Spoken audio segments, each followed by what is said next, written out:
2014 में हुए MH17 विमान हादसे की जांच कर रही टीम ने रूस के राष्ट्रपति पुतिन के खिलाफ सबूत मिलने का दावा किया।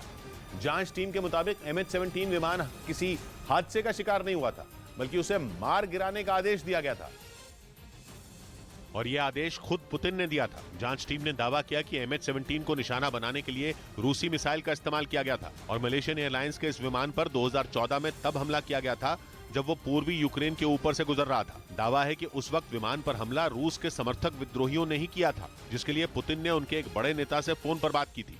जांच टीम के मुताबिक उन्हें इस बात का पता तब चला जब उनके हाथ 2017 में लीक हुई एक फोन कॉल की रिकॉर्डिंग लगी। दावा किया गया कि फोन कॉल की इस रिकॉर्डिंग में पुतिन की ही आवाज है, जिसमें वो यूक्रेन के किसी विद्रोही नेता से बातचीत कर रहे हैं और इसी बातचीत के दौरान उन्होंने मलेशियन एयरलाइंस के यात्री विमान MH17 को मार गिराने का आदेश दिया।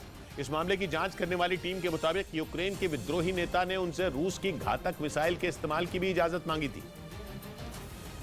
ताकि विमान पर हमला करने में किसी तरह की परेशानी न हो और फोन कॉल की रिकॉर्डिंग के आधार पर यह दावा किया गया कि पुतिन ने इसके लिए भी हामी भर दी थी, जिसके बाद पूर्वी यूक्रेन में विद्रोहियों ने बुख मिसाइल सिस्टम का इस्तेमाल किया और उससे मिसाइल दागकर MH17 को गिरा दिया था। 2014 में यह विमान हॉलैंड से मलेशिया जा रहा था, जिसमें कुल 298 लोग सवार थे और जब यह विमान पूर्वी यूक्रेन के ऊपर से गुजर रहा था तभी इसे निशाना बनाया गया, जिसके बाद उसमें सवार सभी 298 लोगों की मौत हो गई थी, जिनमें ज्यादातर लोग हॉलैंड के रहने वाले थे। इसके साथ ही विमान में बड़ी संख्या में मलेशिया के नागरिक भी सवार थे। इसी वजह से दोनों देशों ने इस मामले की तह तक जाने की ठान ली, जिसके बाद एक अंतर्राष्ट्रीय जांच टीम का गठन किया गया।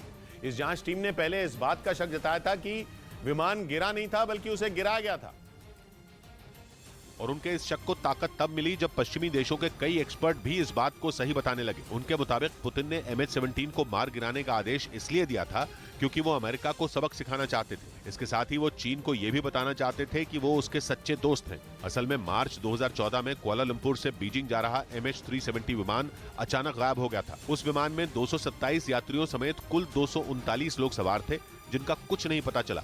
उस विमान में सवार कुल यात्रियों में 153 चीन के थे और विमान के गायब होने के बाद रूस और चीन को शक हुआ कि अमेरिका ने उसे मार गिराया था और दावा है कि इसके बाद पुतिन ने शी जिनपिंग को भरोसा दिलाया था कि इसका जवाब देने का काम वो उन पर छोड़ दें।